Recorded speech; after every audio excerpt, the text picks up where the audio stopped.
जो टॉपिक है मैं बेसिकली कुछ थियोरेटिकल फर्स्ट आपको इंट्रोड्यूस करना चाहूंगा, ठीक है? Just give me a minute. Okay, तो पहला जो पार्ट हमारा होता है वो है हमारा स्टोरेज क्लास। ओके, हमने S3 के बारे में मैंने आपको बताया था कि S3 हमारा क्या है, सिंपल स्टोरेज सर्विस होता है, यानी कि वो हमें स्टोरेज रिलेटेड सर्विसेज प्रोवाइड करता है, ठीक है? तो स्टोरेज हमारा कितने टाइम का है मैंने आपको हर एक चीज प्रॉपर्ली एक्सप्लेन कर रखे हैं। कोई चीज अगर मैं डेटा मुझे रिसेंटली मैं यानी कि डे टू डे लाइफ में उसको बार बार यूज कर रहा हूँ, मतलब बार बार उसको यूज कर रहा हूँ, तो वो मेरा फ्रीक्वेंटली एक्सेस्ड डेटा होता है। अगर कोई डेटा मुझे इतनी जरूरत नहीं है, जो डेटा अगर मैं इस बार क्रिएट कर दिया तो तकरीबन शायद महीने में एक दो बार मुझे जरूरत पड़े, ठीक है, या फिर साल में अगर एक दो बार जरूरत पड़े, तो वो मेरे लिए फ्रीक्वेंटली एक्सेस डेटा नहीं है, ठीक है? तो उस तरह से अगर मैं कंपेयर करूँ ना, S3 हमें क्या करता है ना, डेटा को स्टोर करने के लिए काफी सारे फीचर्स, काफी सारे वे, काफी सारे मेथड्स हमारे सामने प्रेजेंट करता है, ठीक है? तो इतने सारे जो है वो क्यों है, किस तरह से काम करते हैं, हम किस तरह से उनको यूज कर सकते हैं, वो सारी चीज हम यहाँ पे एक्सप्लेन करें, ठीक है? अच्छा अच्छा। डिस्कस करें। तो फर्स्ट जो कॉमन स्टैंडर्ड होता है, एक मिनट।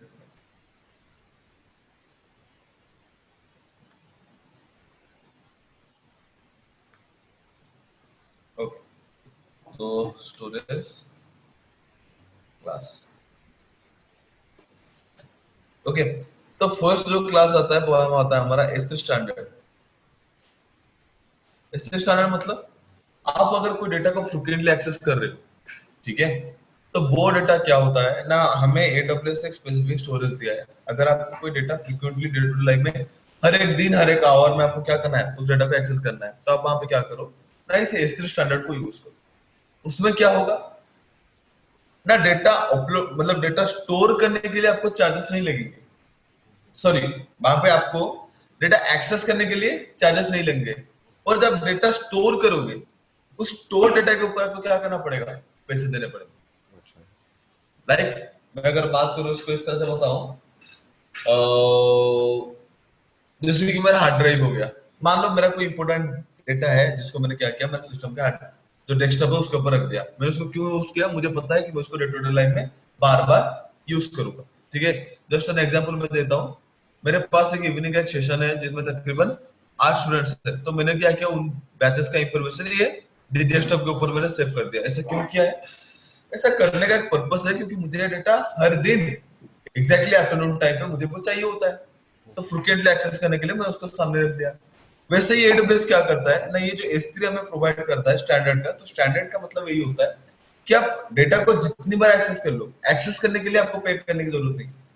बट जब डेटा हम स्टोर करेंगे, तो डेटा जब स्टोर होगा तो वो स्टोर के ऊपर हमें क्या करना पड़ेगा, चार्जेस देना पड़ेगा, पैसे दे। ठीक है? हाँ। अब आप ये सोच सकते हो कि ठीक है, मैं डेटा स्टोर कर रहा हूँ, डेटा एक्सेस कर रहा हूँ, पर वो डेटा कितनी ज्यादा सिक्योर है, रिलायबिलिटी कितनी है, ठीक है? रिलायबिलिटी के लिए सबसे बेस्ट एक टर्म AWS यूज करता है, वो है 99.999999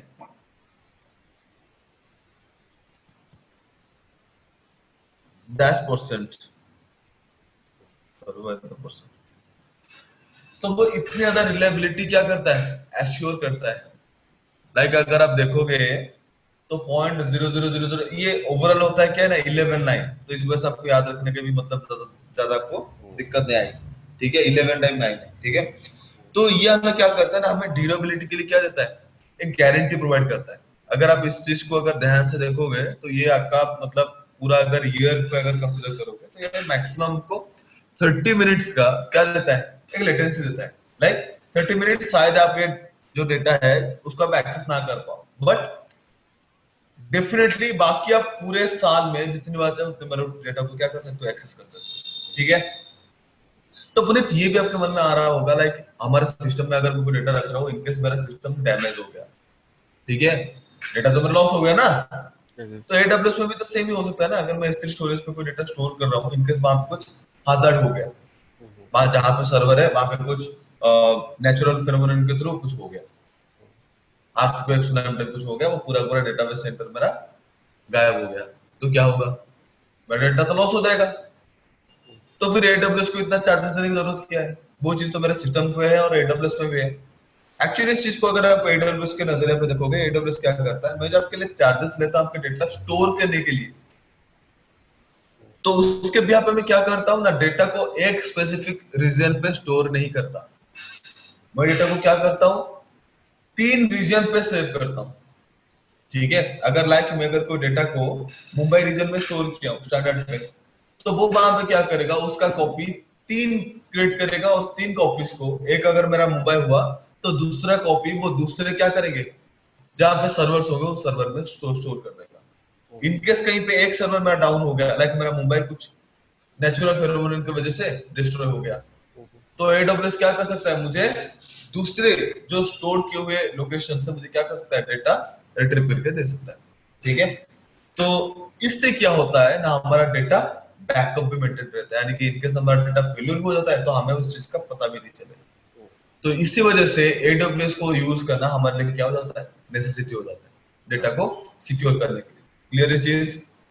हाँ जी, हाँ जी। हाँ, और एक चीज बता देता हूँ पुनीत, इसमें काफी सारा और भी बातें हैं। ठीक है, वो बातें आप पढ़ लेना, वो सारे थियोरिटिकल है। ठीक है, उसका कोई वैल्यू नहीं, मतलब लिटिल बात, इतनी चीज है जो मैं आपको बताया, ये चीज ही इंपॉर्टेंट है। एग्जाम पे भी देखोगे आपको यही चीज बहुत मुश्किल से भी आता है। ठीक है, बाकी और बहुत से उनमें है कहानियां लिखे हुए, आप उसको एक बार देख लेना। ठीक है, आप उसको बोलोगे तो फिर मैं कहाँ से ये कर सकता हूँ, चेक कर सकता हूँ, तो मैं आपको बता देता हूँ। रिकॉर्डिंग ऑन है ना? हाँ, तो मैं आपको बता देता हूँ कहाँ पे करना है। गूगल पे जाओगे, AWS S3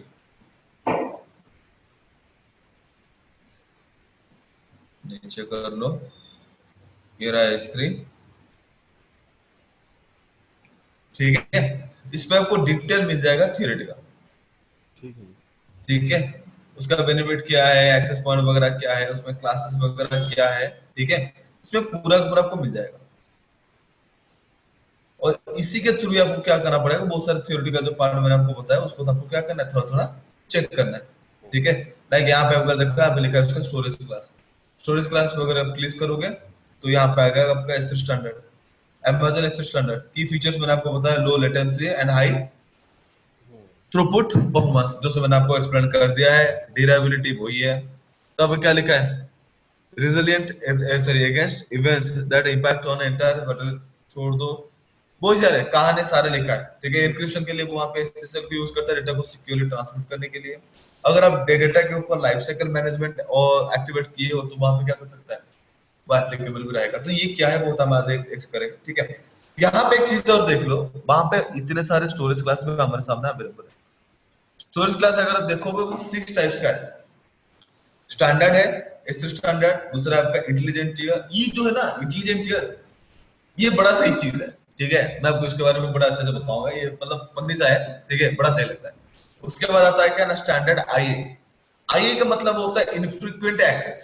ठीक है, स्टैंडर्ड IA का मतलब वो भी बताऊंगा। उसके बाद है क्या, वांजोन IA, यानी कि वांजोन इनफ्रीक्वेंट एक्सेस। उसके बाद आता है ग्लेशियर, तीसरे बाद होता है ग्लेशियर डीप आर्काइव। ठीक है, एक्चुअली इन सब, तो ये जो भी मॉडल आप देख रहे हो ना हमारा स्टोरेज क्लासेस का, एक्चुअली ये मॉडल अपडेटेड वाला मॉडल है। अगर आप प्रीवियस से अगर देखोगे तो वहां पे ग्लेशियर भी था, स्टैंडर्ड भी था, स्टैंडर्ड IA भी था, वहां पे डीप आर्काइव नहीं था। और वहां पे उन सब के बावजूद और भी एक यूज होता था पुराना वाला, जब मैं इस चीज को पढ़ रखा था उस टाइम की बात कर रहा हूँ। तो वहां पे था आपका रिड्यूस्ड रिड्यूस्ड रिडंडेंसी स्टोरेज करके, ऐसा कुछ एक वहां पे ऑप्शन अवेलेबल था। ठीक है, अभी भी अगर कुछ कंपनी उस स्टोरेज पे डेटा स्टोर कर रहे हैं ना, तो अभी AWS उसको क्या कर रहा है ना, वो सारा का सारा डेटा को अकॉर्डिंग टू दिस मॉडल क्या कर रहा है, ट्रांसफर कर रहा है, रिलोकेट कर रहा है। अगर इनकेस आपको कोई पुराना वाला AWS यूजर मिल गया, तो आपको देख के डरने वाली, मतलब कुछ डरने वाली बात नहीं है। ठीक है, उसका पर्पस भी मैं आपको थोड़ा बहुत बता दूंगा। एक्चुअली पुराना वाला हो चुका है, तो बस आपको यहाँ पे क्या करना है, वहां पे जो डेटा है वो कंपनी का, आपको वो डेटा को आइडेंटिफाई करना है कि ये डेटा को एक्सेस करने का तरीका कंपनी के लिए मतलब कैसा है। उसके थ्रू आप क्या करोगे, उस RRS से, यानी कि रिड्यूस्ड रिडंडेंसी स्टोरेज, जिसको हम RRS बोलते थे, तो उस स्टोरेज से आपको क्या करना है, डेटा को निकालना है। और ये जो 6 टाइप्स के हमारे स्टोरेज सेंस है उनके अंदर हम क्या करना है, सीक्वेंशियल अरेंज करके डेटा को क्या करना है, स्टोर करना है। स्टोर ठीक है, करना। बाकी ये 6 के बारे में मैं आपको डिस्कस कर देता हूँ। तो स्टैंडर्ड तो ऐसी मैंने आपको ऐसी भी कोई सर्विस है जो फ्री है डेटा स्टोर करने की? कि सारी डेटा पेड है? स्टोर सारे पेड, ओके। सारे पेड, यहाँ पे फ्री कुछ नहीं है। अगर तो जिसने आपको जैसे कल बोला हम है, अपलोड कर रहे थे वो पिक्चर्स वगैरह या कुछ हाँ थोड़ा हाँ बहुत हाँ डेटा, हाँ तो हाँ वो फ्री था? हाँ, ये फ्री है। आप बोलोगे कैसे लक्ष्मी, आप तो बात बदल रहे हो। नहीं, एक्चुअली मैंने जो अकाउंट एक्सेस किया वो फ्री टायर अकाउंट है। फ्री टायर मतलब आप अगर अकाउंट ओपन करोगे एडब्ल्यूएस पे, तो एडब्ल्यूएस पहले क्या करता है, आपको 1 ईयर का एक फ्री टायर अकाउंट प्रोवाइड करता है। आप चाहे तो डायरेक्टली यूजर अकाउंट ओपन कर सकते हो, या फिर पहले आप चाहते हो कि मैं थोड़ा हैंडसम कर लूं, उसके बाद मैं अकाउंट को यूज करने में जब मेरा फ्लुएंसी आ जाए तब मैं क्या करूं, अकाउंट को पूरा पूरा यूज करने लगूं। तो इस चीज को करने के लिए एडब्ल्यूएस क्या करता है, फ्री टायर अकाउंट प्रोवाइड करता है। अगर आप गूगल पे जाओगे, अगर आपके पास अभी तक अकाउंट नहीं है तो आप बस कर देना free tyre account, AWS free tyre. तो एडब्ल्यूएस फ्री टायर पे क्लिक करोगे, वहां पे आपका अकाउंट मिल जाएगा, क्रिएट फ्री अकाउंट, ठीक है। इस अकाउंट पे अगर आप जाओगे तो आपको 1 ईयर तक का फ्री एक्सेसिबिलिटी मिलता है, ठीक है। तो 1 ईयर में आपको इस पे आपको क्या करना पड़ेगा, अकाउंट क्रिएट करना पड़ेगा। आप यहाँ पे देख सकते हो, AWS accounts includes 12 months of free tier access, जहाँ पे आपको क्या क्या सर्विसेज मिल सकता है, EC2 मिल सकता है, S3 मिल सकता है, और डायनामोडी भी वो बाद में आपको बताऊंगा ये चीज क्या क्या है, ठीक है। और यहाँ पे देख सकते हो पूरे पूरे कोर्स को और पूरे पूरे टर्म्स को अगर आप यूज करना चाहते हो तो आप इस पर्टिकुलर वेबसाइट के थ्रू विजिट करके वो डिटेल फीचर्स को आप क्या कर सकते हो, वहां से रीड कर सकते हो, ठीक है। तो ये अकाउंट पे और एक चीज है जो है हमारा IAM, इंटरनेट एक्सेस मैनेजमेंट। अगर आप उसको आप स्टडी करोगे तो वहां पे क्या है ना, IAM के लिए आपको बस 1 मंथ का एक्सेस मिलता है एज अ फ्री सर्विस। तो 1 मंथ के बाद एडब्ल्यूएस वहां पे क्या कर देता है ना, चार्जेस अप्लाई कर देता है, चार्जेस इंप्लीमेंट कर देता है। तो अगर आपको वो चीज यूज करना है तो वो आप फ्री ऑफ कॉस्ट यूज नहीं कर सकते, उसके लिए आपको क्या करना पड़ेगा, पैसे देने पड़ेंगे, ठीक है। सो ये तो इस तरह से आप क्या कर सकते हैं, अकाउंट क्रिएट कर सकते हो, और अकाउंट क्रिएट करने के लिए वहां पे 2 रुपए चार्जेस कटेंगे, जो कि 48 आवर्स के अंदर कुछ वो आपको डिलीवरी हो जाएगा, ठीक है, डिलीवरी।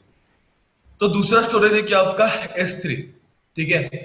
S3 क्या है, लाइक S3 सॉरी, हमारा इंटेलिजेंट टीयर जो है, इंटेलिजेंट टीयर क्या होता है, इसको थोड़ा मैं लेट ये करता हूँ, आपको समझाता हूँ, उसके बाद आ जाता हूँ स्टैंडर्ड आईएम। स्टैंडर्ड आईएम मतलब, स्टैंडर्ड आईएम का मतलब होता है स्टैंडर्ड इनफ्रीक्वेंट एक्सेस। लाइक वो जो डेटा होता है ना, उसको मैं फ्रीक्वेंटली एक्सेस नहीं कर रहा हूँ, लाइक एक महीने के अंदर मैं रेयरली उसको 2-3 बार एक्सेस कर रहा हूँ, ठीक है।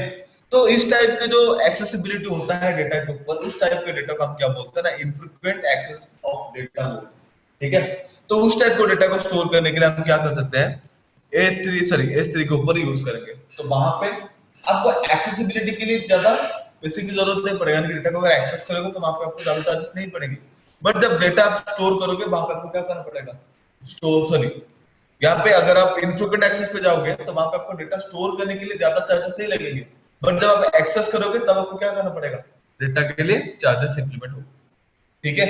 और जैसे मैंने आपको बताया स्टैंडर्ड में क्या हमारा जो ड्यूरेबिलिटी होता है, हमारा स्टोरेज क्लास 3 मतलब वर्टिकल सर्वर्स के ऊपर को क्या करता है, उसको अरेंज करता है। तो एग्जैक्टली सेम ही चीज इनफ्रीक्वेंट एक्सेस में भी है, ठीक है। बट यहाँ पे क्या है, स्टैंडर्ड में आप मोस्टली एक्सेस यानी कि फ्रीक्वेंटली एक्सेस डेटा को स्टोर करोगे, और इनफ्रीक्वेंट एक्सेस में आप क्या करोगे, महीने में अगर मुश्किल से मुश्किल कोई डेटा को 1-2 बार यूज कर रहे हो तो उस टाइप के डेटा को स्टोर।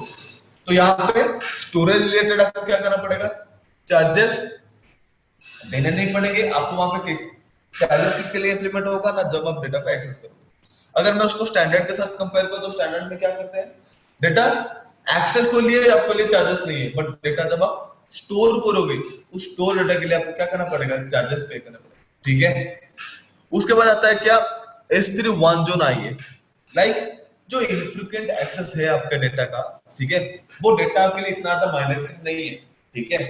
तो आप चाहे तो उसको क्या कर सकते हो, वन जोन में स्टोर कर सकते हो। वन जोन का मतलब मैंने आपको बताया था, डेटा हमारा क्या होता है, थ्री जोन में स्टोर होता है। 3 स्पेसिफिक एरियाज के अंदर वो क्या करता है, हमारा डेटा का बैकअप बना के स्टोर करता है, ताकि रिडंडेंसी मेंटेन रहे। इन केस अगर कहीं पे डेटा फेलियर हो गया तो दूसरे से वो बैकअप हमें प्रोवाइड कर सके, ठीक है। यानी कि 100% अवेलेबिलिटी के फीचर्स के साथ वो हमें क्या कर पाए, इस सर्विस को प्रोवाइड कर पाए, ठीक है। अगर मुझे कोई डेटा इतने ज्यादा सिक्योर पे नहीं चाहिए, लाइक वो डेटा तो है मेरे लिए, वो डेटा डेटा ही है, ठीक है, बट वो डेटा मेरे लिए उतना ज्यादा इंपोर्टेंट नहीं, ठीक है। और वो डेटा रियली मैं कभी 1 महीने या 2 महीने में 2-3 बार एक्सेस कर रहा हूँ, बहुत बहुत बड़ी बात है, ठीक है। अगर आप ये चीज को अगर कंपेयर करोगे, हमारे लैपटॉप जब हम यूज करते हैं तो वहां पे एक MP3 का फोल्डर होता है जहाँ पे काफी सारे गाने होते हैं, ठीक है। वो गाने हमारे लिए ज्यादा इंपॉर्टेंट नहीं होता। अगर कभी कहीं पे फ्री में बैठे आप कोई टिपिकल काम कुछ कर रहे हैं तो वहां पे वो गाना हम क्या करते हैं, थोड़ा एंटरटेन करने के लिए हम उसको यूज करते हैं। तो वो अगर मेरा फोल्डर डिलीट हो गया तो उसके लिए पैसे देकर उस पर्टिकुलर फोल्डर को, वो जो डेटा है उसको मैं रिट्रीव नहीं करूंगा, ऑब्वियसली बात है। तो वैसे ही यहाँ पे अगर मैं बात करूं वन जोन आएगी तो वहां पे क्या होता है ना, कंपनी के अंदर ऐसा कुछ डेटा होता है जो उसको इनफ्रीक्वेंट यानी कि उसको रेगुलर बेसिस पे एक्सेस करने की जरूरत नहीं होता है। 1 महीने 2 महीने के अंदर वो रियल उसको एक्सेस करता है। अगर वो डेटा इनकेस फेलियर भी हो जाता है तो वहां पर क्या होता है, तो उसके लिए वो बैकअप नीड नहीं करता, ठीक है। तो इस टाइप के डेटा को हम क्या करते हैं ना, वांजोन के थ्रू स्टोर करते हैं। वांजोन में क्या होता है ना, वो डेटा को सिर्फ एक ही रीजन के अंदर क्या करता है, स्टोर करके रखता है। फिर आप बोलोगे तो ठीक है, अगर इनकेस मैं मेरा अगर कोई डेडिकेटेड सर्वर में बना के स्टोर कर दूंगा तो वहां पे एटलीस्ट बैकअप तो रहेगा, अगर इनकेस हमें कोई बैकअप की नीड हुआ तो। हम्म। बट आपको बता देता हूँ, यहाँ पे वांजन को यूज करने के लिए भी क्या करता है हमारा S3, ड्यूरेबिलिटी प्रोवाइड कराता है 95.99999। इस अगर देखोगे तो वहां पे 11 9 की जगह 10 9 ले लेना, और स्टार्टिंग में 9 सॉरी 95 डॉट वहां पे बाकी 9 टाइम्स 9 ले लेना। उतने परसेंट तक ड्यूरेबिलिटी आपको प्रोवाइड करता है, यानी कि वो वहां पे गारंटी देता है कि 95% यानी कि 96 नियर अबाउट 96% तक कि आपके डेटा वहां पे लॉस नहीं होगा। अगर कुछ नेचुरल फेनोमेनन हो रहा है, वो भी बड़े टाइप के, तब जगह क्या हो सकता है ना, डेटा लॉस होने के लिए चांसेस हो सकता है, ठीक है। तो वन जोन को हम क्या करते हैं, उस वन जोन को एक्सेस करना comparison to standard I, intelligent standard, इन तीनों के जो ये होता है मुकाबले क्या होता है, ये थोड़ा कॉस्ट कम रहता है, चार्जेस कम रहता है, क्योंकि इसका बैकअप ज्यादा नहीं होता ना, इस वजह से, ठीक है। उसके बाद आता है क्या, ग्लेशियर। ग्लेशियर क्या है भाई, मेरा कुछ ऐसा डेटा है जो मुझे पूरे साल के अंदर मैं रियली 1 2 बार उसका एक्सेस कर रहा हूँ, समझ रहे हो ना, पूरा साल के अंदर, पूरा साल 2 साल के अंदर मैं उसको क्या कर रहा हूँ, 1 2 बार या फिर ज्यादा से ज्यादा 4 5 बार उसको यूज कर रहा हूँ। तो ये जो डेटा होता है उस डेटा का हम क्या करते हैं ना, ग्लेशियर में स्टोर करते हैं। तो वहां पे डेटा स्टोर करने के लिए चार्जेस बहुत मिनिमम है, इतना मिनिमम है आप बता दो कि ना के बराबर है। बट जब आप वहां पे डेटा एक्सेस करोगे तो आपको क्या करना पड़ेगा, चार्जेस पे करना पड़ेगा। डेटा स्टोरेज के लिए चार्जेस बहुत मिनिमम है, पर डेटा जब आप एक्सेस करोगे वो आपके लिए क्या होगा, पेबल रहेगा, और वो थोड़ा ज्यादा चार्जेस पे करना है, ठीक है। और उसके बाद आता है क्या ना, ग्लेशियर डीप आर्काइव। आप बोलोगे ऐसा क्या है ना, लाइक अगर आप देखोगे, मैंने आपको स्टार्टिंग के डेज में सॉरी म्यूजिक जो कंपनीज होते हैं उनका हमने का एग्जांपल दिया था। तो वो वहां पे क्या करते हैं, 90s और 70s के जो ब्लैक एंड व्हाइट के जो गाने हैं, म्यूजिक है, वो कंपनी जो प्रोड्यूस किया है, तो उसको वो मैग्नेटिक टेप से वो क्या कर रहे हैं, बैकअप बना के चाहते हैं कि मैं उसको पूरे लॉन्ग टाइम के लिए उसको स्टोर कर देता हूँ। यानी कि 10 साल 12 साल के अंदर हमें कभी रियली जरूरत पड़ा तो हम क्या कर सकते हैं, उसको रिट्रीव कर सकते हैं, और उस टाइम के जरूरत के हिसाब से उसको क्या कर सकते हैं, इस्तेमाल कर सकते हैं। हम्म। उस टाइप के लिए उस टाइप के कंपनीज क्या करते हैं ना, इस ग्लेशियर डीप आर्काइव को यूज करते हैं। तो ये वहां पे क्या करता है ना, बहुत लॉन्ग टाइम के लिए डेटा को स्टोर करने के लिए यूज होता है। और यहाँ पे डेटा स्टोर करने का जो चार्जेस होता है वो 0 के बराबर होता है। बट इसको जब आप एक्सेस करोगे तो वहां पे आपको क्या मिलेगा, चार्जेस को ज्यादा पे करना पड़ेगा। और इन सब में अगर आप देखोगे, स्टैंडर्ड टाइप में क्या होता है ना, आप डेटा अगर एक्सेस करोगे तो आपको इमीडिएट डेटा एक्सेसिबिलिटी मिलेगा। अभी रिक्वेस्ट करो तो डेटा अभी आपको मिल जाएगा। बट अगर मैं बात करूं ग्लेशियर पे, वहां पे आपको 1 2 घंटे की लेटेंसी मिल सकता है, जबकि और सॉरी ये अप टू 12 आवर्स तक भी हो सकता है। बट अगर मैं बात करूं डीप आर्काइव में तो ये आपके लिए क्या हो सकता है, most of the time 24 hours to 36 hours तक का टाइम हो सकता है, ठीक है। वो आपको डेटा प्रोवाइड तो करेगा, बट वो वहां पे क्या करेगा, काफी ज्यादा टाइम वहां पे नेट करेगा, ठीक है। यहाँ पे थोड़ा टाइम जोन को थोड़ा वेरीफाई कर लेते हैं, ठीक है। वो यहाँ पे सब लिखा है, वैसा ही हर एक चीज यहाँ पे लिखा है, जो चीज मैंने आपको बता रखा है ये वही लिखा है, ठीक है। यहाँ पे देखो लिखा है ग्लेशियर ऑफ डीप आर्काइव क्या है, the retain sets of data is minimum 7 to 10 years, okay. हाँ सॉरी, डीप आर्काइव के लिए वो जो डेटा होता है वो 12 आवर्स का होता है, यानी कि वो वहाँ पे 12 आवर्स तक की टाइम लेता है ताकि वो उस अंदर के सॉरी उस पर्टिकुलर टाइम पीरियड के अंदर आपके लिए क्या कर रहा है, क्या कर पाए, डेटा को अवेलेबल करा पाए, ठीक है। और यहाँ पे इसके लिए भी कुछ टाइम था, ओहो एसटी के लिए फिर 1 to 2 आवर का है, ठीक है। एक्चुअली यहाँ पे प्रोवाइड नहीं करता, पर अगर आप ग्लेशियर के लिए अगर आप डेटा को लिए रिक्वेस्ट करते हो तो उसका मैक्सिमम वेट पीरियड जो होता है वो 1 आवर का होता है, वो 1 आवर के अंदर आपको क्या कर देता है, डेटा प्रोवाइड कर देता है, ठीक है। और बाकी यहाँ पे मुझे दिखा रहा था आपको एक चीज, वो जो मैंने आपको बताया वन जोन के लिए, वन जोन आई है यहाँ पे। अगर आप देखोगे ड्यूरेबिलिटी क्या है, सब में सेम ही है, बट अगर आप देखोगे डिजाइन फॉर अवेलेबिलिटी, अवेलेबिलिटी यहाँ पे क्या है, 99.5% है। जो मैंने आपको बताया 99.5, 99 निकल के आप जाओगे, एक्चुअली 99.5 है, नहीं इस तरह ऑपरेट होता हाँ जी, हाँ है, जी। Okay. So this is the main theoretical concepts about the storage, but हाँ यहाँ पे एक एक हमारा रह गया, वो है क्या हमारा ना, हमारे इंटेलिजेंट टियरिंग। इंटेलिजेंट टियरिंग क्या होता है ना, एक्चुअली ये एक टियरिंग है जो खुद से डिसीजन लेता है, ठीक है। लाइक मेरे एक डेटा को क्रिएट कर दी, और वो डेटा मैं एक हफ्ते के अंदर 4-5 बार एक्सेस कर रहा हूँ, ठीक है।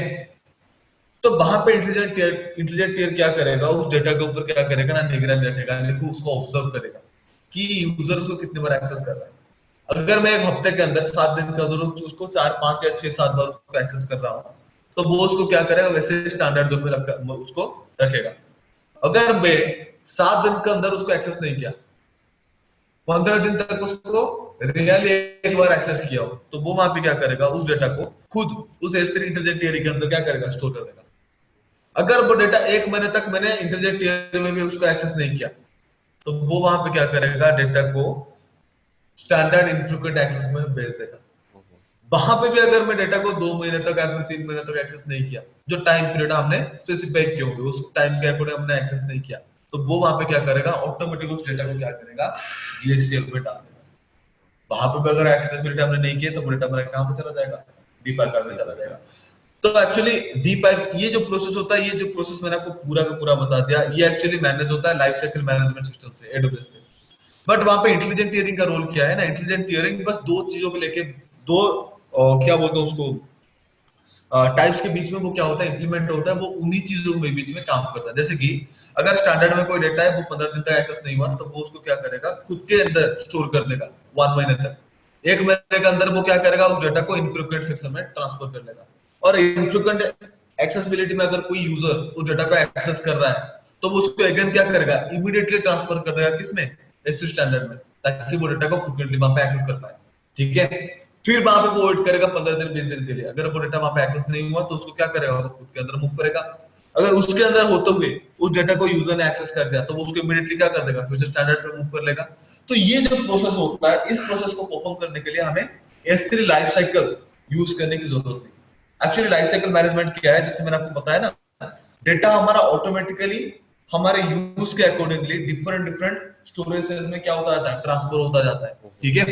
तो ये जो प्रोसेस का वो मैनेजमेंट रूल होता है, उसको हम बोलते हैं लाइफ साइकिल मैनेजमेंट रूल, ठीक है।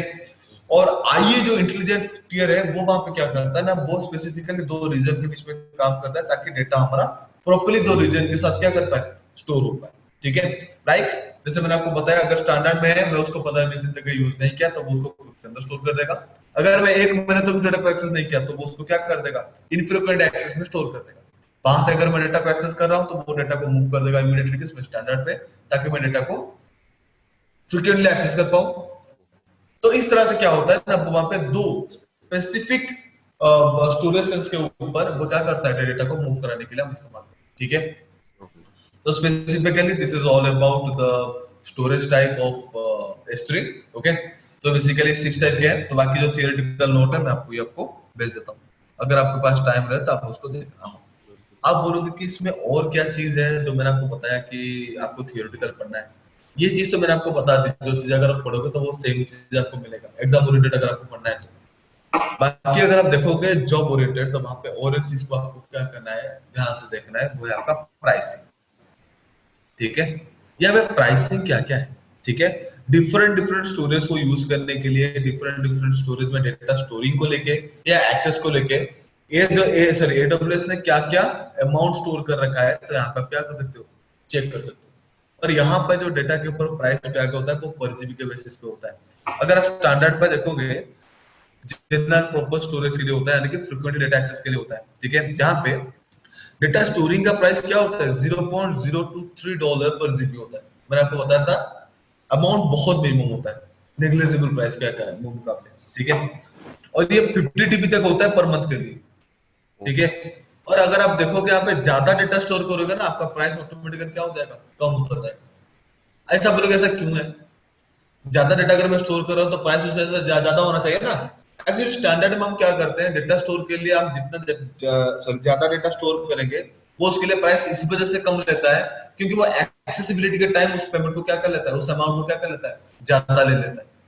तो इस वजह से वो एक्सेस को ऊपर वहां पे कंपैरिजन करता है उसके पेमेंट को।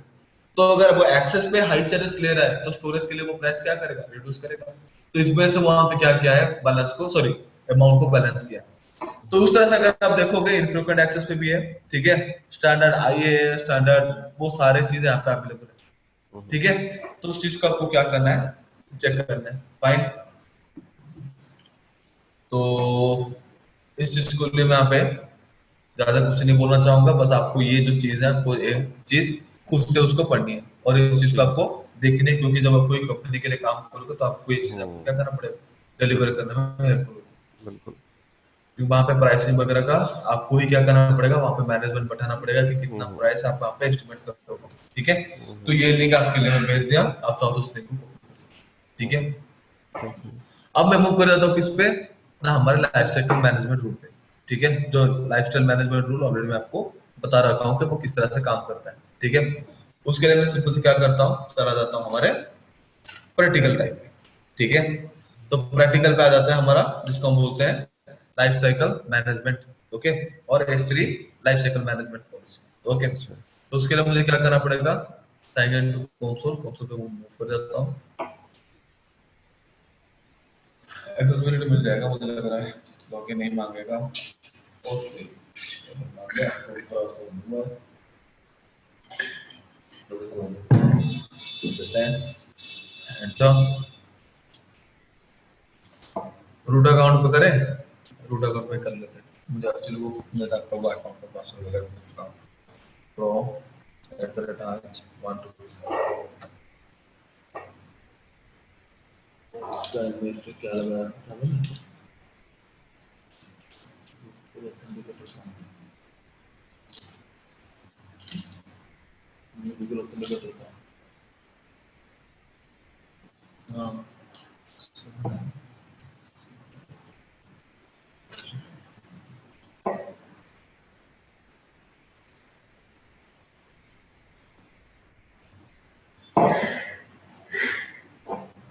ओके। तो यहाँ पे देखो, यहाँ पे आ रहा है AWS सर्विसेज में, एक्चुअली ये सारे सर्विसेज में रिसेंटली हम्म, यूज कर रहा हूँ, तो इस वजह से यहाँ पे S3 आ रहा है। अदरवाइज आपको S3 के लिए क्या करना पड़ेगा, यहाँ पे सर्विसेज पे क्लिक करना पड़ेगा, वहां पे S3 हम्म, पे जाना पड़ेगा। हम्म, ये तो ऑलरेडी बेसिक सा रूल है, आपको ही पता हम्म, है।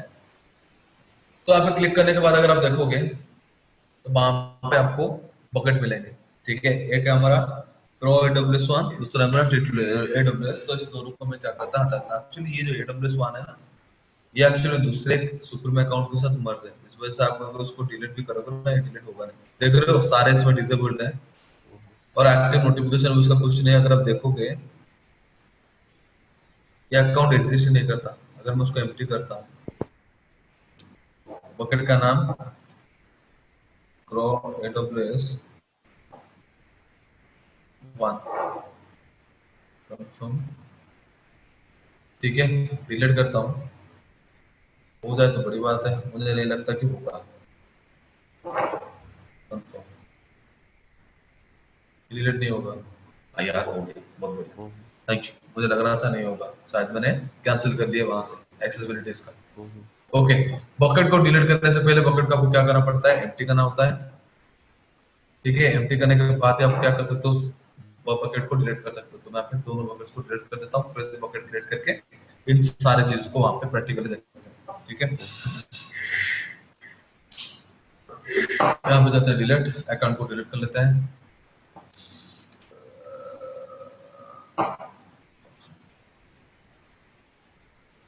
ओके, बकेट पे कुछ नहीं है, फ्रेश बकेट क्लियर करते हैं, ठीक है। आप चाहो तो रिफ्रेश करके चेक कर लो, बकेट अच्छा। बिल्कुल भी क्रिएटेड नहीं है, ठीक है। हम चलते हैं क्रिएट बकेट पे। बकेट के नाम में आप क्या करता है, बकेट क्रिएट कर देता हूँ, बकेट क्रिएट करता हूँ हमारा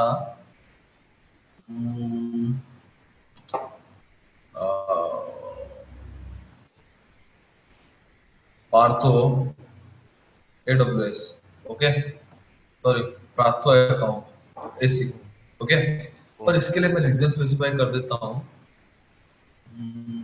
मुंबई, ठीक है। इसको कर देता हूँ नेक्स्ट।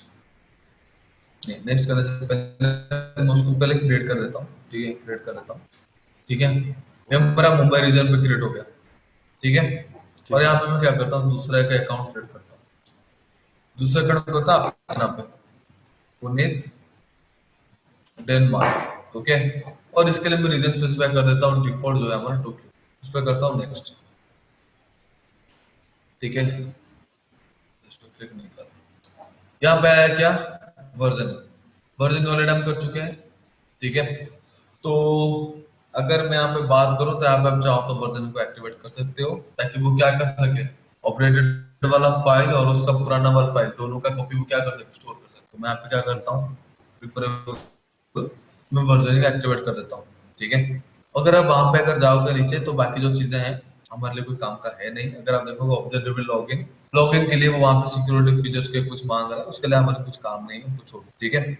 और उसको करना है नेक्स्ट। यहाँ पे आ गया हमारा क्या, पॉलिसीज। तो मैं उसको क्या कर रहा हूँ, एक्सेसिबिलिटी कर देता हूँ, लाइक जो भी डेटा होगा वो क्या हो सके, पब्लिकली एक्सेसिबल हो। नेक्स्ट कर दिया, तो यहाँ पे कर देता हूँ डेटा बकेट। बकेट मेरा क्रिएट हो गया, बकेट मेरा क्रिएट हो गया, ठीक है। तो इस बकेट में क्या करता हूँ, पुनित पे, पुनित को चूज करता हूँ, ठीक है। और उसको ओपन करता हूँ। ओपन करने पे वहां पे देखो हमारे सामने आपको मिलेगा overview, properties, permission, management, access point, okay. तो ये बकेट बिल्कुल खाली है, तो मैं यहाँ पे क्या करता हूँ, परमिशन में जाता हूँ, ठीक है। परमिशन में ऑलरेडी मैंने क्या कर रखा है, इस परमिशन को अलाउ कर रखा है, किसमें, ये पूरे वाले अकाउंट। तो अभी तो यहाँ पे कुछ रोल नहीं है। अगर आपने वहां पे पब्लिकली अवेलेबल नहीं करा है, तो आपको अगर नेसेसिटी है तो आप क्या कर सकते हो, परमिशन में जाकर उसको पब्लिकली अवेलेबल करा सकते हो। ऑलरेडी प्रैक्टिकल कर चुके हैं। तो यहाँ पे चलता है मैनेजमेंट पे, ठीक है। तो मैनेजमेंट पे अगर आप देखोगे पहले आता है उसका लाइफ साइकिल पॉलिसीज, देख रहे हो, पहला आया लाइफ साइकिल। तो लाइफ साइकिल में क्या है, ऐड लाइफ साइकिल रूल, या फिर अगर नीचे जाओगे तो आपको गेट स्टार्टेड मिलेगा, ठीक है। आप गेट स्टार्टेड कर सकते हो या फिर डायरेक्टली यहाँ पे पॉलिसीज को ले सकते हो, ठीक है।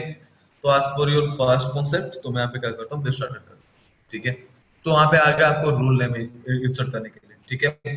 तो ये मेरा कौन सा रूल है, लाइफ साइकिल रूल है। तो मैं इसके लिए क्या करता हूँ, आज प्रैक्टिकल लाइफ साइकिल यूज कर लेता हूँ, लाइफ साइकिल, ठीक है, यूज कर लेता हूँ, life cycle underscore rule, okay.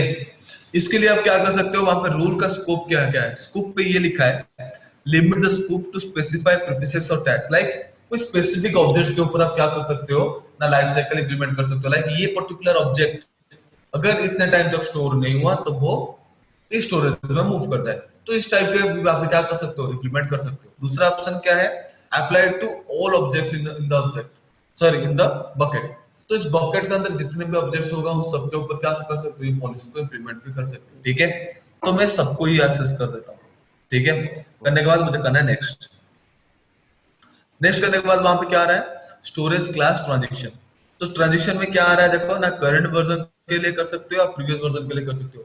दोनों में से किसका इंफॉर्मेशन वहां पे क्या हो, डिफरेंट डिफरेंट स्टोरेज के सेक्शन पे क्या हो सके, मूव हो सके। तो मैं यहाँ पे क्या करता हूँ, पहले करंट वर्जन को चूज करता हूँ। करंट वर्जन को चूज करता हूँ, उसके लिए मुझे क्या करना पड़ेगा, ट्रांजिशन पॉलिसीज वहां पे क्या करना पड़ेगा, कॉन्फ़िगर करना पड़ेगा, यानी कि कितने टाइम ड्यूरेशन पे मेरा डेटा कौन से स्टोरेज पे मूव करेगा, ठीक है। तो उसके लिए मुझे क्या करना पड़ेगा, ट्रांजिशन पे क्लिक करना है। तो यहाँ पे स्टोरेज डिफॉल्ट जो स्टोरेज हम यूज करते हैं वो हमारा क्या होता है, नेक्स्ट स्टैंडर्ड होता है, ठीक है। तो मैं क्या करता हूँ ना, मैं अगर उसको यूज नहीं कर रहा, किसको, डेटा को अगर मैं यूज नहीं कर रहा हूँ, तो मैं चाहता हूँ कि वो डेटा मेरा क्या हो जाए, इंटेलिजेंट टीयर में आ जाए, ठीक है। और उसके लिए डेज में यहाँ पे स्पेसिफाई कर देता हूँ 15 डेज में, ठीक है। दूसरा पे टैग कर लेता हूँ, वो है हमारा, अगर आप देखोगे यहाँ पे इंटेलिजेंट टीयर का अगर आप डिजाइन करते हैं, आपका क्या नहीं आ रहा ना, आपका स्टैंडर्ड एक्टिवेट नहीं हो रहा है, यानी कि स्टैंडर्ड इनफ्रीक्वेंट एक्सेस आपका क्या नहीं हो रहा, एक्टिवेट नहीं हो रहा। यानी कि आप यहाँ पे अगर इंटेलिजेंट टीयरिंग को यूज कर रहे हो, तो उसके बाद आपको क्या करना पड़ेगा, डायरेक्टली मूव करना पड़ेगा आपके इंफॉर्मेशन को, एक मिनट, आपको मूव करना पड़ेगा आइदर वांजन वांचो में कोई क्या करना है। या फिर अरे ग्लेशियर पे। यार, आपको हाँ ग्लेशियर टायर पे आप यहाँ पे आप डीप पार का वे भी कर सकते हो बट हम्म। यहाँ पे ले नहीं रहा।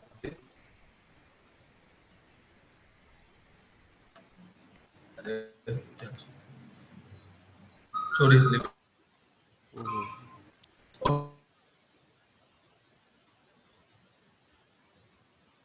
ओके तो मैं आपको ये चीज ये कर लिया ठीक है। तो मैं क्या करता हूँ स्टैंडर्ड इंक्रीमेंट मेरे डेटा को 30 डेज होने चाहिए इसमें स्टैंडर्ड में, तो मैं यहाँ पे 30 डेज लिखता हूँ ठीक है।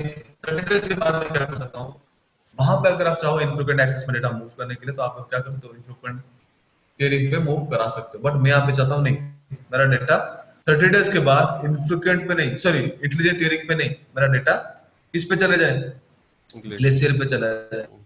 तो यहाँ पे अगर आप देखोगे हाँ ग्लेशियर पे चला जाए तो 30 डेज के बाद वो क्या होगा स्टैंडर्ड से हट के स्टैंडर्ड इनफ्रीक्वेंट एक्सेस पे आ जाएगा ठीक है। और वहां पे अगर आप देखोगे यहाँ पे 60 डेज आ रहा है ना और यहाँ पे आपको आ रहा है transaction small object to glacier मतलब ये इसका बोलने का मतलब ये है आप जो स्टैंडर्ड को चूज कर रहे हो जो पर्टिकुलर बकेट को यूज कर रहे हो उस पे अंदर अगर कोई लेस अमाउंट का डेटा होगा तो वो भी वहां पे क्या हो जाएगा डीप आर्काइव में चला जाएगा। पुण्य तारुदय यस यस। या पुण्य या sorry, ठीक है।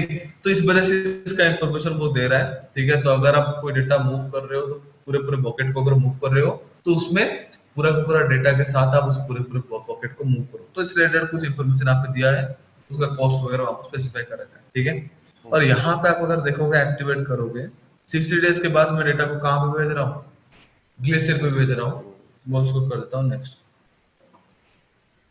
मेरा पॉलिसी पहले सॉरी सॉरी एक मिनट ये तो हो गया हमारा किस पे करंट वर्जन के ऊपर यानी कि करंट वर्जन पे मैंने क्या कर दिया दो पॉलिसीज मैंने इंप्लीमेंट कर दिए डेटा को मूव कराने के लिए। अगर मैं 30 डेज तक उसको एक्सेस नहीं कर रहा हूँ तो वो मेरा मूव हो जाएगा किसमें स्टैंडर्ड इंफ्रीक्वेंट एक्सेस में। अगर मैं वहां से डेटा को 60 डेज के लिए एक्सेस नहीं कर रहा हूँ तो वो मेरा कहाँ पे चला जाएगा ग्लेशियर पे मूव हो जाएगा ठीक है। एक्चुअली टाइम को हम एक्चुअल में प्रोवाइड करते हैं 180 यानी कि 3 महीना 180 डेज के लिए यूज करते हैं ठीक है। तो उस चीज को आप एक बार ध्यान में रखें ठीक है। उसके बाद आता है क्या प्रीवियस वर्जन पे अगर जाओगे तो प्रीवियस वर्जन में भी आपको मिल जाएगा लाइक वो डेटा का अगर आप प्रीवियस वर्जन को भी क्या करना चाहते हो मूव कराना चाहते हो तो उसके लिए आप क्या कैसे उसको मूव करा सकते हो। तो पहले मैंने आपको कौन से क्लास में मूव कराना है उस डेटा को इनफ्रीक्वेंट एक्सेस में जो 30 डेज में है ट्रांजेक्शन। तो मैं अभी क्या करता हूँ उसको मुझे क्या किस में मूव कराना है ग्लेशियर। भाई ये तो आ ही नहीं रहा।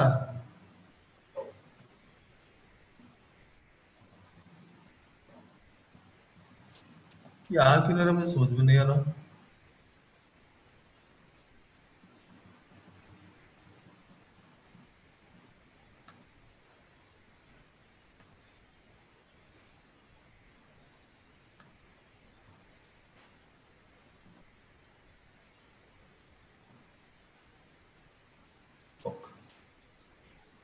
मैं बस एक ही के लिए इसके लिए रूल क्या करता हूँ वो कॉन्फ़िगर कर देता हूँ इसको हटा देता हूँ। वो नहीं आ रहा मैं क्या करूँ ठीक है नेक्स्ट। इसके बाद आता है क्या ना हमारा सॉरी डेटा एक्सपायरी का। लाइक अगर डेटा को मैं कितने टाइम तक अगर बिल्कुल भी एक्सेस ना करूँ तो वो डेटा आप क्या कर सकते हो ऑटोमेटिकली डिलीट भी कर सकते हैं। अगर आप चाहो तो इसको एक्सेस कर सकते हो इसको इम्प्लीमेंट कर सकते हो अदरवाइज आप उसको इम्प्लीमेंट ना करना चाहो तो कोई इशू नहीं ठीक है। तो मैं यहाँ पे क्या करता हूँ करंट वर्जन के ऊपर यहाँ पे क्या करता हूँ एक्टिवेट करना चाहता हूँ।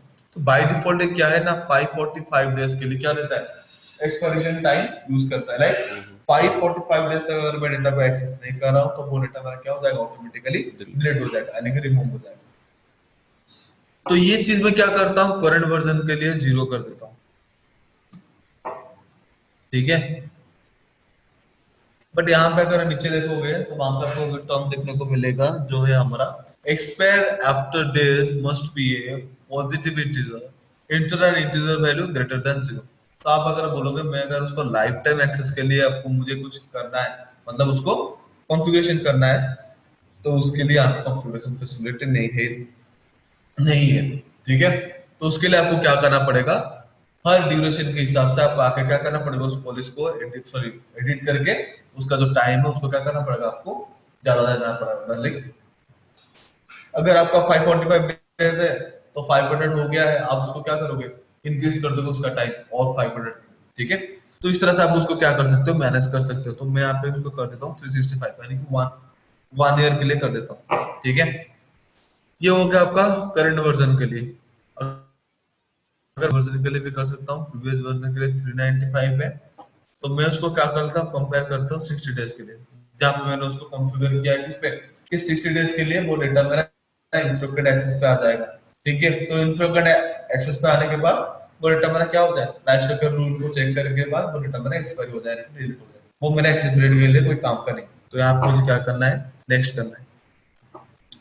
तो ये हो गया, और यहाँ पे क्या कर सकते हो, चेक कर सकते हो कि क्या क्या मैंने कॉन्फ़िगरेशन किया है। उसको चेक करने के बाद यहाँ पे एक्नॉलेज करना है और यहाँ पे सेव करना है। अच्छा तो यहाँ पे आप देख सकते हो आपका जो पॉलिसीज है वो क्या हो गया, सक्सेसफुली इम्प्लीमेंट हो गया। ठीक है, सक्सेसफुली क्या हो गया, इम्प्लीमेंट हो गया। ठीक है, तो आपके दिमाग में ये आ रहा होगा कि मैंने यहाँ पे दो अकाउंट बनाए, फिर एक अकाउंट में ये किया और दूसरे अकाउंट में मैंने ऐसा कुछ किया क्यों। जब ऐसा कुछ आ रहा है तो मैं यहाँ पे बता देता हूँ। एक्चुअली इसके बाद हम एक नया टॉपिक, आज जो लास्ट टॉपिक है वो हम डिस्कस करेंगे, जो है हमारा cross regional application. Cross regional application क्या होता है ना, क्रॉस रीजनल एप्लीकेशन होता है हमारे एमएनसीज कंपनी के लिए। लाइक जो कंपनी मल्टीपल कंट्रीज में क्या है अवेलेबल है, तो उनके लिए क्या होता है ना, मल्टीपल कंट्रीज में होने की वजह से उनका डेटा क्या होना चाहिए, मल्टीपल कंपनीज में जो कंट्रीज में अवेलेबल है उनके बीच में डेटा मेरा ट्रांसमिट हो रहा है, मतलब हो पाए, इस तरह का कुछ हमें कॉन्फ़िगरेशन करना चाहिए। तो उसके लिए हम वहां पे क्या करते हैं ना, एडब्ल्यूएस फीचर प्रोवाइड करता है, वो हमारा cross region application. Very good morning, आज थोड़ा लेट हो गए Puneet, just give me some time, no okay. Problem no problem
hello Puneet, Puneet are you there? हाँ जी Puneet, Puneet sorry, actually office के कुछ स्टाफ्स आ गए ना, तो वो थोड़ा कोई बात बातचीत नहीं करने के कोई लिए आ बात गए थे। ठीक है, हाँ, क्रॉस रीजन एप्लीकेशन क्या होता है, एक्चुअली ये होता है हमारे एमएनसीज कंपनी के लिए। नहीं। तो वो किस तरह से काम करता है उस चीज को हम एक बार चेक कर लेते हैं। ठीक है, तो उसके लिए मैं आपको ये दिखा देता हूँ। ठीक है, तो बड़ा मतलब पता है, थोड़ा सा तो अंतड़ा सा है बट थोड़ा सही चीज है। लाइक मेरा एक कंपनी है जो क्या है काफी सारे कंट्रीज में अवेलेबल है। ठीक है, लाइक उसका जो मेन ब्रांच है वो मान लो इंडिया में है। ठीक है, ये इंडिया रीजन है। दूसरा ब्रांच मान लो हमारा ऑस्ट्रेलिया में है, और तीसरा रीजन उसका मान लो कनाडा में, सी लिख देता हूँ, और चौथा रीजन उसका यूएस में। ठीक है, तो ये कंपनी का मान लो हेड ऑफिस मेरा इंडिया में है, तो ये सब क्या करेंगे, इंडिया के साथ कोऑर्डिनेट करेंगे? नहीं। बिल्कुल तो मुझे अगर आप बात देखो, मैं अगर चाहता हूं, अगर ये ऑस्ट्रेलिया वाला चाहता है इंडिया से कि वो यूएस का डेटा एक्सेस कर पाए, या फिर मान लो वो चाहता है कनाडा का डेटा एक्सेस कर पाए, या फिर वो आपस का डेटा क्या करना चाहते हैं, एक्सेस करना चाहते हैं।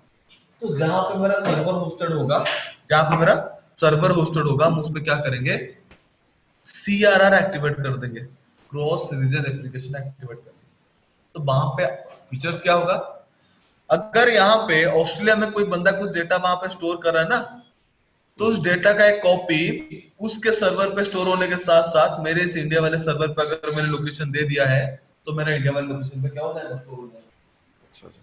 ठीक है। सेम ही चीज कहाँ पे होगा, अगर ऑस्ट्रेलिया वाला सर्वर पे ऊपर मैंने क्या किया है, CRR को एक्टिवेट कर रखा है, तो वहां पे अगर एडमिन यहाँ पे अगर डेटा स्टोर कर रहा है USA में, तो उसका एक और कॉपी क्या हो जाएगा, लोकेट हो जाएगा किसमें, ना इंडिया वाले सर्वर पे अवेलेबल है हमारे बकेट के ऊपर। और CA में भी एग्जैक्टली सेम ही होगा। तब इंडिया के पास क्या है, हर किसी का एक कॉपी है। हम्म, अगर कोई चाहे तो वहां से अगर इनकेस इनके सर्वर पे डेटा लॉस हो गया, तो उसका एक ऑर्डिनरी कॉपी यहाँ पे अवेलेबल है, एज वेल एज AWS के पैकेट पास भी क्या है, दो अवेलेबल है, दो स्टोरेज ऑलरेडी हमारे पास बैकअप अवेलेबल है, और हाँ खुद के पास भी एक बैकअप हमारा अवेलेबल है। ठीक है। उसके अलावा अगर कोई यहाँ पे चाहता है कि डिफरेंट रीजन के डेटा को एक्सेस करने के लिए, अगर उसके लिए कुछ इंफॉर्मेशन जरूरी है, तो वो वहां पे क्या कर सकता है, एक्सेस कर सकता है। ठीक है। तो इस टाइप पे एक डेटा को मल्टीपल रीजन के साथ शेयर करके स्टोर करने का जो फीचर AWS प्रोवाइड करता है, उस फीचर को हम बोलते हैं क्या, CRR। CRR, यानी कि क्रॉस रीजन एप्लीकेशन। हम्म, फाइन। हम्म, तो इसको एक्टिवेट हम कैसे करेंगे, इसको एक्टिवेट करने के लिए कुछ नहीं करना, इसके लिए आपको क्या करना पड़ेगा, पहले डेटा स्टोर करना। मैं यहाँ पे क्या करता हूँ, पुनीत पर जाता हूँ। ठीक है। पुनीत पे जाने के बाद मैं यहाँ पे पुनीत को ओपन करता हूँ, और यहाँ पे मैनेजमेंट पे जाता हूँ। मैनेजमेंट के जाने के बाद अगर देखोगे, लाइफ साइकिल पास एक पॉलिसी है जिसको हम बोलते हैं रेप्लिकेशन। Replication policies. तो रेप्लिकेशन पे 8 रूल है। आप रूल डायरेक्टली ऐड कर सकते हो या फिर गेट स्टार्टेड कर सकते हो। फर्स्ट टाइम है तो मैं क्या कर रहा हूँ, गेट स्टार्टेड कर रहा हूँ। ठीक है। तो यहाँ पे अगर देख रहे हो, एंटायर बॉकेट को आप क्या कर सकते हो, रेप्लिकेट कर सकते हो, या फिर स्पेसिफिक बॉकेट मतलब कोई स्पेसिफिक ऑब्जेक्ट को भी क्या कर सकते हो, रेप्लिकेट कर सकते हो। तो मैं यहाँ पे क्या करता हूँ, एंटायर बॉकेट को कर रहा हूँ, जो बॉकेट का नाम है पुनित डेन। ठीक है। उसके बाद मुझे क्या करना पड़ेगा, यहाँ पे अगर देखोगे सिक्योरिटी क्राइटेरिया भी यहाँ पे अवेलेबल है, आप चाहो तो AWS का KMS को इस्तेमाल कर सकते हो। ठीक है। उसके बाद करना है आपका नेक्स्ट। उसके बाद क्या है ना, डेस्टिनेशन बॉकेट, यानी कि डेस्टिनेशन पे अब जिस रीजन पे आप उसको मूव कराना चाहते हो, तो वहां पे आपको क्या करना पड़ेगा, वो आपको वहां पे भी आपको क्या करना पड़ेगा, बकेट को चूज करना पड़ेगा जिस बकेट पे ये डेटा मेरा क्या हो जाए, स्टोर हो जाए। ठीक है।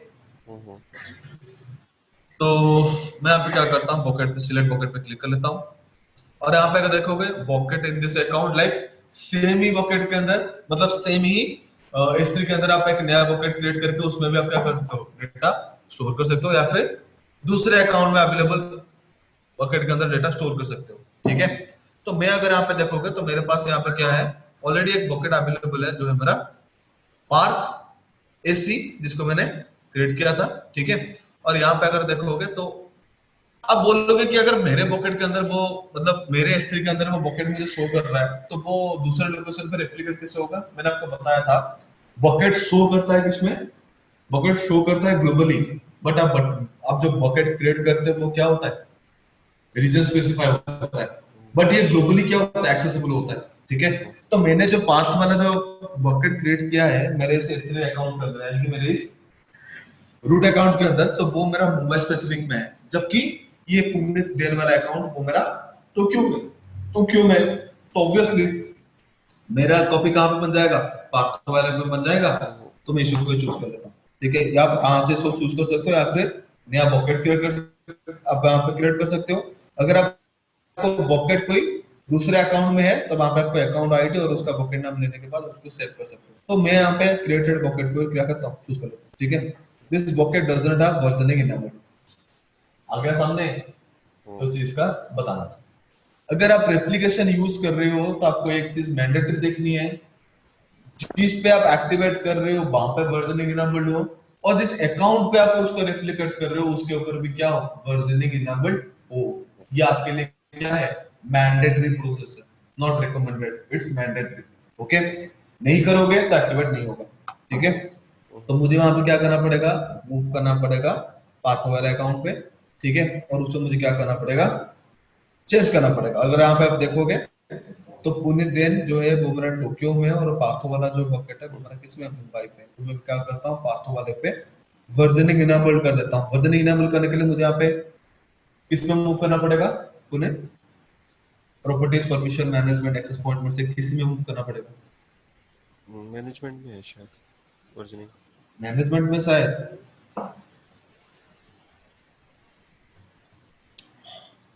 इसमें प्रॉपर्टीज में ये रहा वर्जनिंग। ओके। ठीक है, इनेबल करना है, हम्म। इनेबल इनेबल से हम्म। और इस पे करना है आपको। इनेबल हो गया। अब आपको क्या करना है? अमेज़न S3 पे जाना है। मुझे अभी पुणे डेनमार्क को चूज करना है और यहाँ पे मुझे क्लिक करना है किसके ऊपर ना, उसके मैनेजमेंट रूल के ऊपर। और मैनेजमेंट के थ्रू मुझे जाना पड़ेगा उसके रेप्लिकेशन रूल के ऊपर। यहाँ पे मुझे क्या करना पड़ेगा? गेट स्टार्टेड एंटायर बकेट में क्रिएट, उसको क्या कर रहा हूँ? कॉपी कर रहा हूँ, रेप्लिकेट कर रहा हूँ, यहाँ पे कर रहा हूँ नेक्स्ट। उसके लिए मुझे क्या करना पड़ेगा? डेस्टिनेशन बकेट चूज करना पड़ेगा, जो मैं यहाँ पे पार्थो को चूज कर रहा हूँ। ओके, और यहाँ पे चाहो तो इस पे स्टोरेज क्लास भी स्पेसिफाई कर सकते हो। ठीक है, स्टोरेज क्लास यहाँ पे कर सकते हो। ऑब्जेक्ट ओनरशिप यानी कि ओनरशिप भी क्या कर सकते हो? ट्रांसफर करा सकते हो।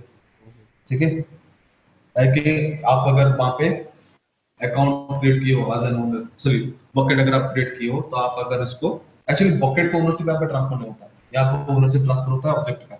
अगर वो ऑब्जेक्ट आपके बकेट पे है तो आप उस पर्टिकुलर ऑब्जेक्ट का ओनरशिप आपके पास है।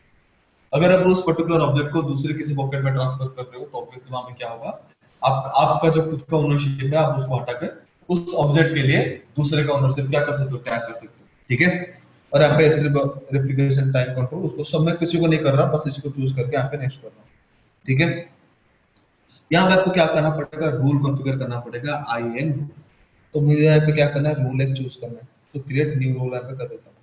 ठीक है, यहाँ पर रूल नेम क्या करता हूँ?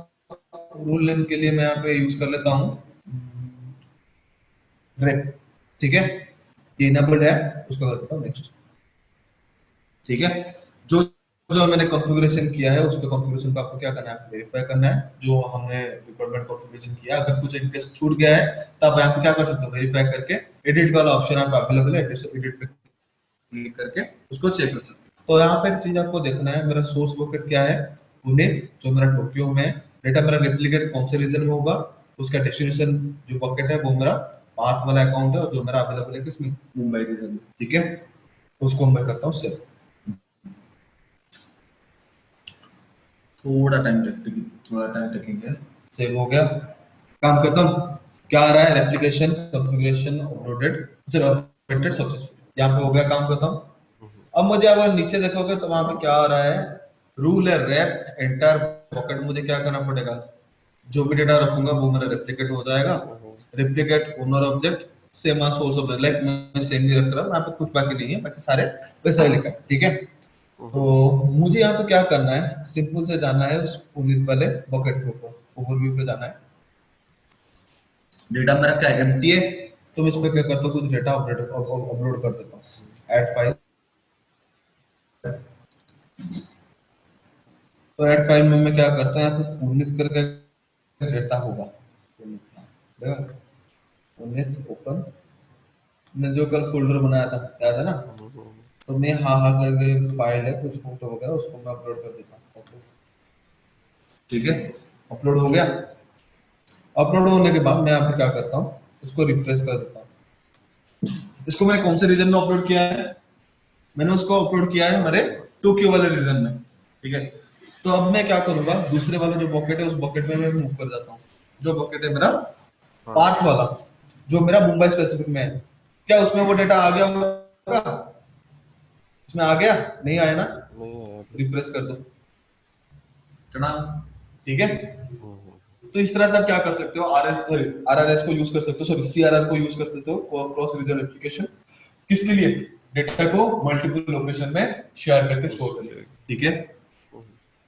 आसान है, कॉम्प्लिकेटेड नहीं है। हाँ जी, करूंगा मैंने आपको करूंगा एक चीज तो। यहाँ पे नहीं बताई, यहाँ पे आपको मैंने एक चीज नहीं बताई, जो क्लास आप स्पेसिफाई करोगे। मैं तो आपको क्रॉस रीजन बता दिया वगैरह वगैरह बता दिया। अगर आप डायरेक्टली कोई डेटा को स्टोर करना चाहते हो कोई स्पेसिफिक स्टोरेज क्लास के अंदर, उसके लिए क्या करोगे? वो तो मैंने आपको बताया नहीं, जो सबसे ज्यादा इंपॉर्टेंट टॉपिक था। ठीक है, सॉरी वो मेरा दिमाग में नहीं है, आपने मुझे बताया भी नहीं, ठीक है, वो भी निकल जाता, कोई नहीं। यहाँ पे अपलोड पे क्लिक करना है, 8 फाइल्स पे जाना है। एक्चुअली ये चीज मैं ऑलरेडी आपको बता रखा था, इस वजह से मैं जानबूझ के उसको स्किप कर रहा था, बट फिलहाल बता देता हूँ। यहाँ पे आपको करना है नेक्स्ट, ठीक है। नेक्स्ट पे जाने के बाद यहाँ पे अगर पॉलिसीज आप चेक करोगे, आपको उसके ऊपर सारे हमारे एडमिनिस्ट्रेटर लेवल पॉलिसीज इनेबल्ड है, यानी कि आप जो चाहे वो कर सकते हो इस पर्टिकुलर ऑब्जेक्ट के ऊपर, उसको डिलीट कर सकते हो, उसको मतलब कुछ भी मॉडिफिकेशन वगैरह कर सकते हो। मैं इसको करता हूँ नेक्स्ट।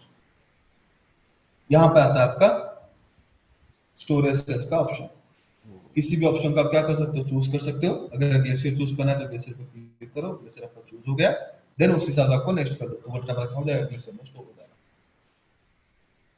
सो इस तरह से आप क्या कर सकते हो, डेटा को स्पेसिफिक इसमें स्टोरेज क्लास के अंदर डेटा को स्टोर कर सकते हो। So it is all about S3। और S3 में कुछ डाउट रहा आपको पुनीत? पढ़ना पड़ेगा एक बार मुझे, बहुत सारा कुछ हो गया। बहुत सारा तो कुछ है नहीं, बहुत बेसिक बेसिक चीज है, मैंने आपको कोई डीप में नहीं बताया, ठीक है, बहुत सिंपल से बताया। आप जब उस चीज को एक दो बार करोगे ना, तो आपके सामने काफी मैं सारे आज नए चीज आएगा। और हाँ, अगर ये खत्म हो जाए मुझे बताना, मैं आपको प्रैक्टिकल दूंगा आज फॉर मैं टेस्ट, आज कर मैं आज करता हूँ ठीक है। सारा। ओके, तो आज के लिए सेशन यहीं पे एंड करता हूँ। I hope you enjoy the session. हाँ जी, okay fine, thank you for the session Puneet, see thank you you. Tomorrow, bye, have a good day.